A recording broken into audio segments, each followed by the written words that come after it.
नमस्कार दोस्तों, आप सभी का सीख स्टडी में स्वागत है। जैसा कि आप जानते हैं, सीख स्टडी में आपको करंट अफेयर्स से संबंधित महत्वपूर्ण प्रश्न मिलते रहते हैं। तो फ्रेंड, आज चलते हैं आज के प्रमुख करंट अफेयर्स पर और देखते हैं कि ये हमारे आने वाले एग्जाम में कैसे उपयोगी हो सकते हैं। तो फ्रेंड, चलते हैं पहले क्वेश्चन पर। लेकिन फ्रेंड, उससे पहले चैनल को ज़्यादा से ज़्यादा लाइक सब्सक्राइब करना बिल्कुल ना भूलें और साथ ही साथ बेल आइकन पर जरूर क्लिक करें, जिससे कि आपको आने वाली वीडियो की नोटिफिकेशन मिलती रहे। तो फ्रेंड, चलते हैं पहले क्वेश्चन पर। संयुक्त राष्ट्र की एक रिपोर्ट के अनुसार वर्ष 2020 में विश्व में कितनी जनसंख्या कुपोषण की शिकार हुई है? आपके ऑप्शन ये हैं फ्रेंड्स, सोचिए और विचार कीजिए कौन सा ऑप्शन सही है। चलिए फ्रेंड, इसका जवाब देखते हैं। तो इसका सही जवाब है ऑप्शन नंबर बी, 10%। जी हाँ फ्रेंड, संयुक्त राष्ट्र संघ अर्थात यूनाइटेड नेशन ने हाल ही में वर्ष 2020 में एक रिपोर्ट जारी की है, जो कि 2020 में कुपोषित जनसंख्या को बताती है। तो फ्रेंड, इसका आंकड़ा 10% है।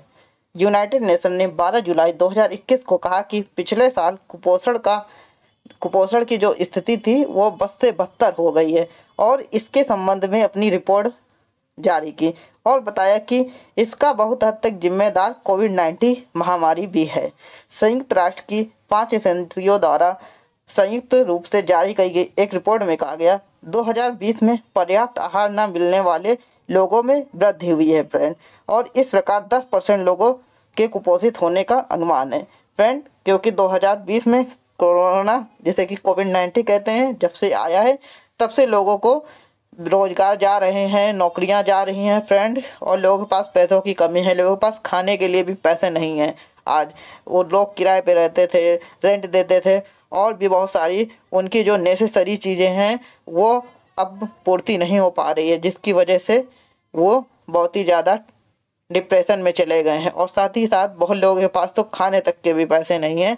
तो फ्रेंड, इसी आधार को बेस बना के यूनाइटेड नेशंस ने एक रिपोर्ट पब्लिश की है, जिसमें कुपोषित लोगों का जो आपको है आंकड़ा दिया गया है फ्रेंड, ध्यान रखेंगे।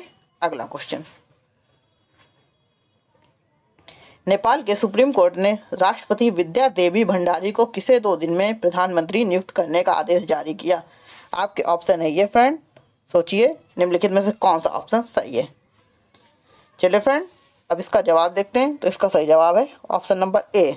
नेपाल के सुप्रीम कोर्ट ने राष्ट्रपति विद्या देवी भंडारी को 2 दिनों में प्रधानमंत्री नियुक्त करने का आदेश दिया है, जो कि कौन होंगे? शेर बहादुर देउवा। जी फ्रेंड, शेर बहादुर देउवा यहाँ के नए प्राइम मिनिस्टर होंगे। नेपाली सुप्रीम कोर्ट ने अंतरिम प्रधानमंत्री केपी शर्मा ओली को बहुत ही बड़ा झटका दिया है। सुप्रीम कोर्ट ने देउवा को 2 दिन के अंदर पीएम बनाने का फैसला किया। इससे पहले विपक्षी दल के पास पर्याप्त बहुमत नहीं था, जिसकी वजह से विद्या देवी भंडारी ने केपी शर्मा ओली को कार्यवाहक पीएम बना दिया था। लेकिन अब कोर्ट ने राष्ट्रपति के फैसले को पलट दिया। राष्ट्रपति कौन है? विद्या देवी भंडारी।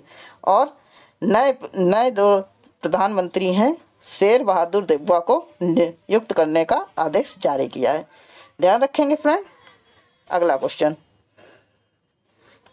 भारत में राष्ट्रीय फॉरेंसिक विज्ञान विश्वविद्यालय कहाँ स्थित है? आपके ऑप्शन ये हैं फ्रेंड, सोचिए और विचार कीजिए। तो फ्रेंड, इसका सही जवाब है option number D, Ahmedabad. Ahmedabad राष्ट्रीय फॉरेंसिक विज्ञान विश्वविद्यालय, जिसे पहले गुजरात फॉरेंसिक साइंस यूनिवर्सिटी के नाम से जाना जाता था फ्रेंड, फॉरेंसिक और खोजी विज्ञान को समर्पित है। गृह मंत्री अमित शाह ने अहमदाबाद में राष्ट्रीय फॉरेंसिक विज्ञान विश्वविद्यालय के नारकोटिक्स और साइकोट्रोपिक पदार्थों के अनुसंधान और विश्लेषण के लिए नवनिर्मित उत्कृष्टता केंद्र का उद्घाटन किया। तो फ्रेंड, ध्यान रखिएगा, भारत में राष्ट्रीय फॉरेंसिक विज्ञान विश्वविद्यालय कहाँ? अहमदाबाद में है। पहले इसे क्या कहा जाता था? गुजरात फॉरेंसिक साइंस यूनिवर्सिटी के नाम से जाना जाता था, जो कि अब राष्ट्रीय फॉरेंसिक विज्ञान विश्वविद्यालय कहलाएगा, याद रखेंगे फ्रेंड। और इसका उद्घाटन अमित शाह ने किया था, केंद्रीय मंत्री, जो कि वर्तमान गवर्नमेंट में है। चलिए फ्रेंड, अगला क्वेश्चन। निम्नलिखित में से किस राज्य ने खेलो यूथ निम्नलिखित में से किस राज्य ने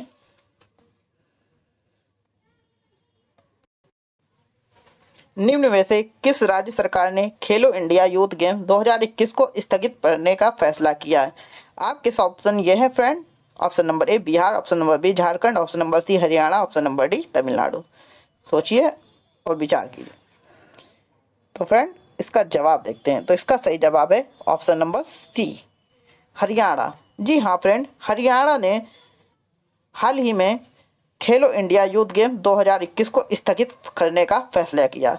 अब बात करते हैं इसके कारण की। तो फ्रेंड इसका एकमात्र कारण कोविड-19 की तीसरी लहर आने की संभावना के मद्देनज़र ये खेलों को रद्द करने का फैसला किया है फ्रेंड, ताकि कोविड-19 की जो तीसरी वेव है उसे आने से रोका जा सके।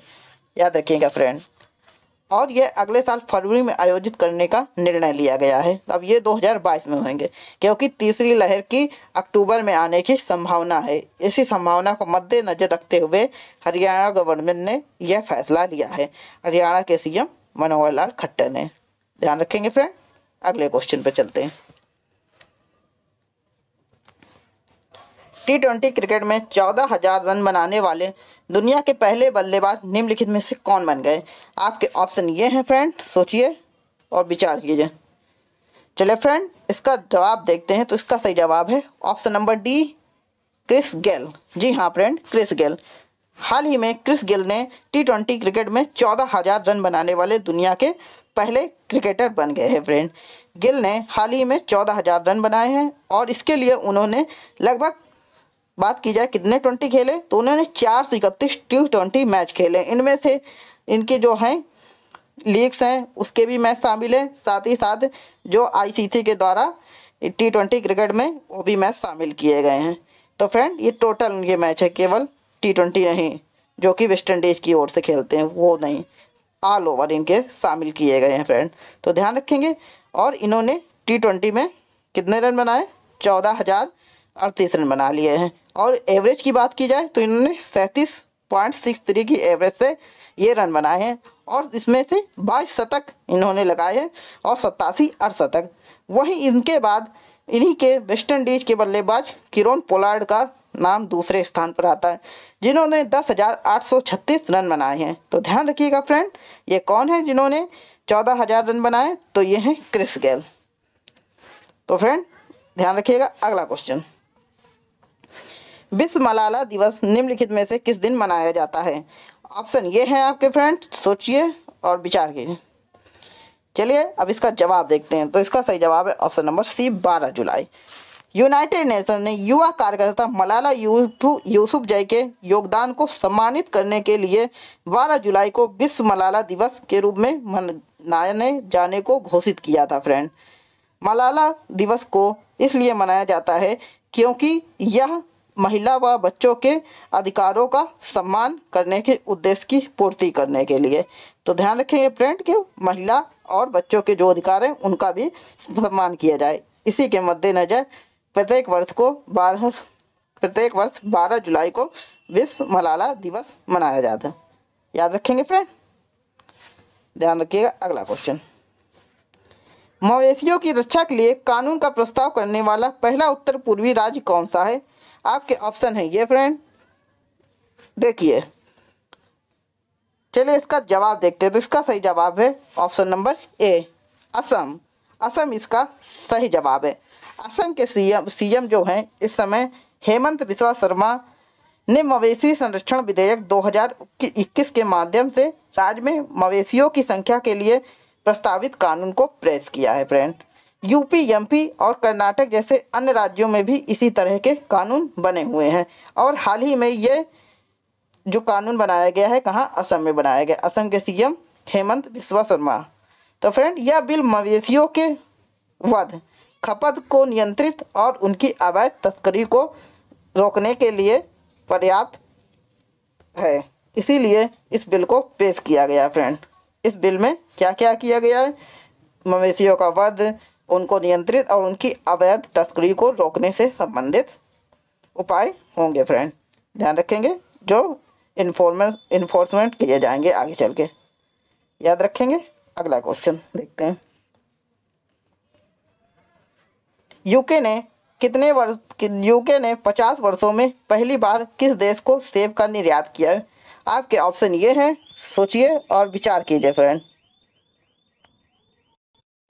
तो फ्रेंड इसका जवाब देखते हैं, तो इसका सही जवाब है ऑप्शन नंबर डी, भारत।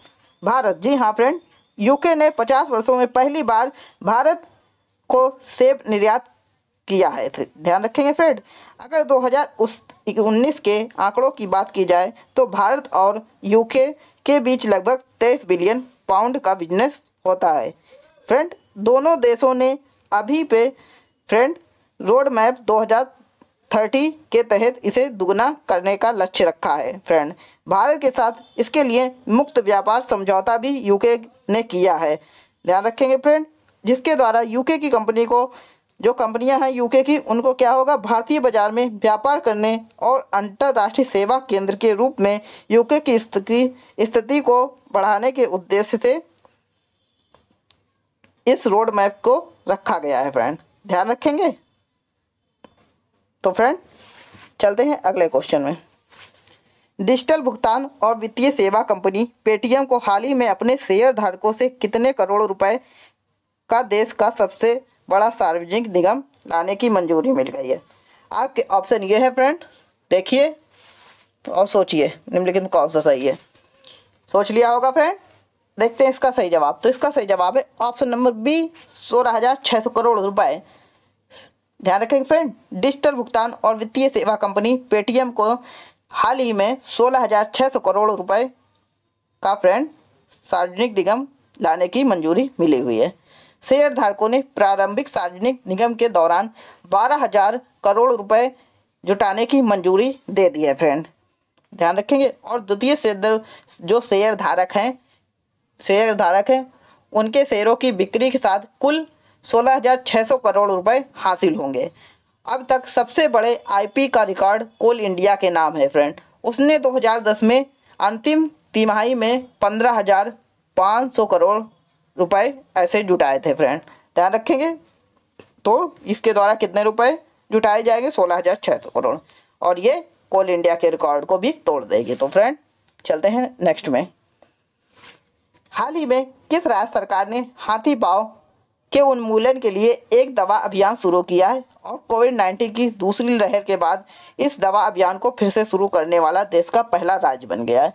आपके ऑप्शन ये है फ्रेंड, सोचिए निम्नलिखित में से कौन सा जवाब सही है। तो फ्रेंड इसका जवाब देखते हैं। तो इसका सही जवाब है option number C, Maharashtra. Maharashtra इसका सही जवाब है फ्रेंड। महाराष्ट्र कोविड-19 की दूसरी लहर के बाद इस अभियान को शुरू करने वाला पहला राज्य बन गया है फ्रेंड। अब बात करते हैं ये क्या होता है हाथी पांव। तो फ्रेंड यह एक उपेक्षित कटिबंधीय रोग के रूप में इसे जाना जाता है फ्रेंड। मानसिक स्वास्थ्य के बाद यह दूसरी सबसे अधिक अक्षम करने वाली बीमारी होती है फ्रेंड।